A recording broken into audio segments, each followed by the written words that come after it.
Carlow University Council, Board Chairperson, the founders, distinguished guests, parents, my friends here present, my family, my Ugandan family and my American family, our dear graduates. I want to first and foremost greet you all. I want to thank God for the honor to address this congregation at this great university, myself being a product of the Catholic nuns right from an early age. As I receive this honorary degree this afternoon, my thoughts rush back to the early days of the founding of my children's home, Bright Kids Uganda, and the many challenges that I encountered on this journey. My mind, as I was seated down here, momentarily traveled back to 2005, when I adopted a special needs girl called Gloria at the age of 6 years from Zambia Babies Home, which is a Catholic-based babies home, and her subsequent passing in the year 2012. Had it not been for Gloria Namusisi, I would probably not have known this University of Carlow, and neither would the university have known about my works.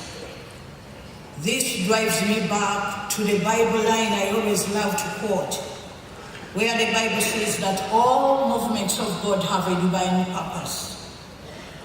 With Gloria's death in 2012, I was introduced to those in charge of the special needs department at Carlow University by my friend Pauline Greenwich, and subsequently invited them to Uganda, resulting into the formation of the Advocates for Children with Disabilities, an organization assisted by Dr. Susan Oro.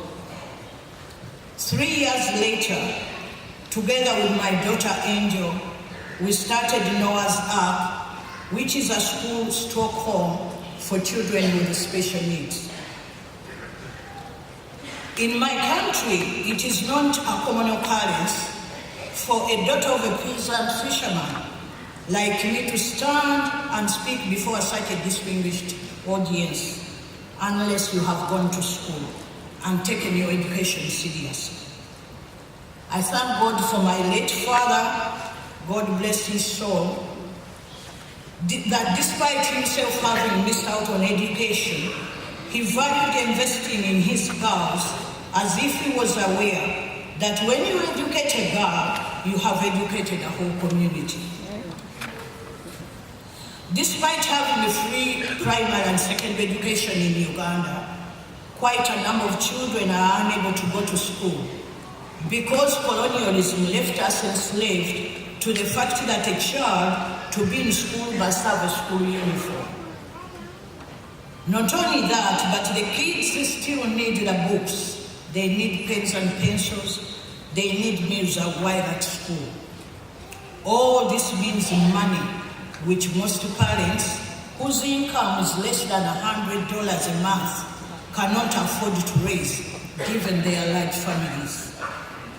Some get seasonal incomes due to the nature of their jobs, whereas others are unemployed and living under extreme poverty. Here in the United States, most young people abuse the right to education despite our valuable resources, not caring about the future.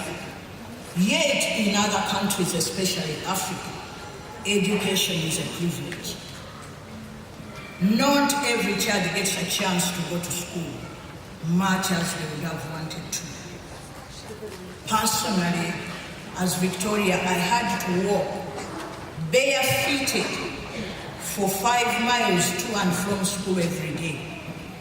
But I never once thought of quitting because I took education as a privilege.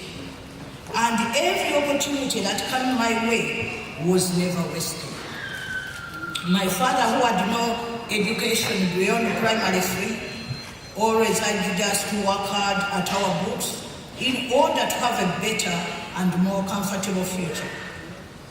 He traded his fish, bananas, and the timber harvested on the island for our education.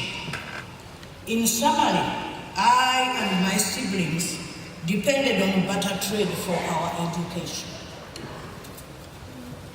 You are privileged to have been to this university for you people of this class of 2019, which seriously promotes global exchanges and internships abroad for students, thus opening your eyes to the world beyond your states and your country. You are empowered and equipped. You are an empowered and equipped class, a blessing you should not at all take for granted. As you walk through the gates of your great University of Carlow today, I challenge you to go out and become agents of positive change, especially through tackling issues related to the disadvantaged members of your society before I look beyond your country. Be job creators and not job seekers, while living true to the values of Carlow University that have been impacted in you over the years that you have been here. As you are well aware, the mishandling of our environment has caused us lots of catastrophes from time to time, resulting into the loss of many people, Americans inclusive. I challenge you to go out and fight against environmental degradation without fear or favor, in order to ensure that, as our Lord Baden-Powell, the founder of the great youth movement of Scouting, once said, you leave this world better than you found it. May God bless you all.